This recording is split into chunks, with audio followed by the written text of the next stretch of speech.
മുതലപ്പുഴയിലെ പുലിമുട്ടിന്റെ ഘടനയിൽ മാറ്റം വരുത്തും. ഏജൻസി നടത്തിയ പഠന റിപ്പോർട്ട് പ്രകാരമാണ് ഘടനയിൽ മാറ്റം വരുത്താനുള്ള തീരുമാനം. ഇതിനായി പുതിയ അലൈൻമെന്റിനും ധാരണയായിട്ടുണ്ട്. കൂടുതൽ വിവരങ്ങളുമായി ടിൻഡു ദാസ് ചേരുന്നുണ്ട്. ടിൻഡു, എന്താണ് ഏറ്റവും പുതിയ വിവരങ്ങൾ?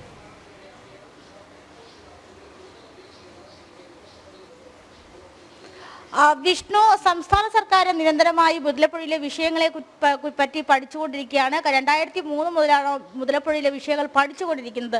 ഈ പഠനത്തിന് ഇതുവരെ അവസാനം വന്നിട്ടില്ല. കേന്ദ്രത്തിന്റെ ഇടപെടൽ കഴിഞ്ഞ 6 മാസങ്ങൾക്ക് മുമ്പാണ് കേന്ദ്ര സർക്കാർ ഇതുമായി ബന്ധപ്പെട്ട മുതലപ്പുഴയിലെ വിഷയങ്ങൾ പഠിക്കാനായി വിദഗ്ധ സമിതിയെ രൂപീകരിച്ചത്. കേന്ദ്ര ഏജൻസിയായ central water and power research station നൽകിയ റിപ്പോർട്ട് പ്രകാരമാണ് മുതലപ്പുഴയിൽ ഒരു തീരുമാനമെടുത്തിട്ടുള്ളത്. മുതലപ്പുഴയിൽ ഇപ്പോൾ എടുത്തുള്ള തീരുമാനം അലൈൻമെന്റിൽ മാറ്റം കൊണ്ടുവരും. അതായത് മുതലപ്പുഴയുടെ പ്രവേശന കവാടം 100 മീറ്റർ മാത്രമായിരുന്നു.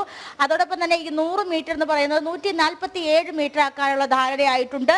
അതോടൊപ്പം തന്നെ തെക്ക് ഭാഗത്തെ പുലിമുട്ട് പൂർണ്ണമായി പണി പൂർത്തിയാകാത്തത്, അത് കാരണമാണ് വള്ളങ്ങൾ പലതും ഇടിച്ച് മറിയുന്നത്. അപ്പോൾ ഈ ഭാഗത്തെ പുലിമുട്ട് 575 മീറ്റർ നീക്കും. അതോടൊപ്പം തന്നെ വടക്ക് ഭാഗത്തെ പുലിമുട്ട് അല്പം നീളം കൂടിയതാണ്. അതുകൊണ്ട് തന്നെ 170 മീറ്റർ നീളത്തിലുമാണ് പുതിയ അലൈൻമെന്റ്. അപ്പോൾ വടക്ക് ഭാഗത്തത് തെക്ക് ഭാഗത്തത് 575 മീറ്ററും വടക്ക് ഭാഗത്ത് 175 മീറ്ററുമാണ് പുലിമുട്ടിന്റെ നീളം കൂട്ടുക. പുലിമുട്ടിന്റെ നീളം കൂട്ടുമ്പോൾ സ്വാഭാവികമായും തിരയുടെ വ്യാപ്തി കുറയും. അപ്പോൾ തന്നെ ഈ വ്യാപ്തി കുറയുന്ന സമയത്ത് തന്നെ ഈ പുലിമുട്ടിന്റെ ഉൾഭാഗത്ത് മണൽ സുഗമമായി നീക്കം ചെയ്യാൻ സാധിക്കും. അതോടൊപ്പം തന്നെ ഈ പുലിമുട്ടിലെ കല്ലുകൾ ഈ തീരത്തേക്ക് അല്ലെങ്കിൽ തന്നെ കടലിലേക്ക് ഇറങ്ങി വരുന്നൊരു സാഹചര്യം ഉണ്ടാകില്ല.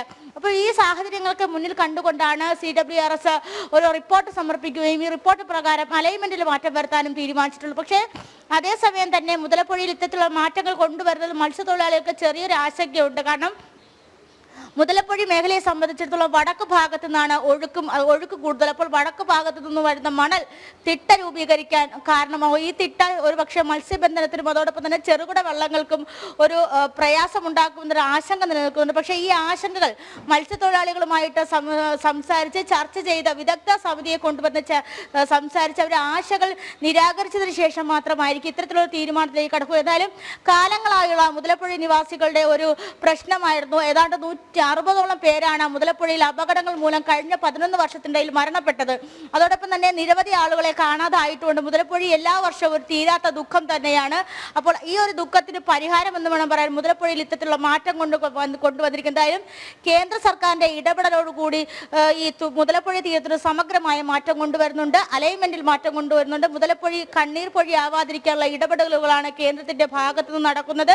മുതലപ്പുഴയിൽ സമഗ്രമായ മാറ്റമാണ് കൊണ്ടുവരുന്നത്. അതിനായി തന്നെ പുതിയൊരു രീതിയിലേക്ക് മുതലപ്പുഴയുടെ അല്ലെങ്കിൽ പുലിമുട്ടിന്റെ ഘടനയിൽ വരെ വ്യത്യാസം വരുത്തിക്കൊണ്ടുള്ള അലൈൻമെന്റാണ് തയ്യാറാക്കുക. ഇനി ഈ അലൈൻമെന്റ് പ്രകാരം ചർച്ചകളും മറ്റും നടത്തിയതിനു ശേഷം അടുത്ത മൺസൂണോടുകൂടി ഒരുപക്ഷെ മുതലപ്പുഴയിലുള്ള മാറ്റങ്ങളെല്ലാം പൂർത്തിയാക്കാൻ കഴിയുമെന്നാണ് ഈ റിപ്പോർട്ട് സമർപ്പിച്ച കേന്ദ്ര ഏജൻസിയുടെ വിശ്വാസം. വിഷ്ണു, വ്യക്തമാണ്. മുതലപ്പുഴയിലെ പുലിമുട്ടിന്റെ ഘടനയിൽ മാറ്റം വരുത്താനുള്ള തീരുമാനങ്ങൾ ഉണ്ടാവുകയാണ്. ടിൻഡു ദാസാണ് വിശദമായ റിപ്പോർട്ടുകൾ പങ്കുവച്ചത്.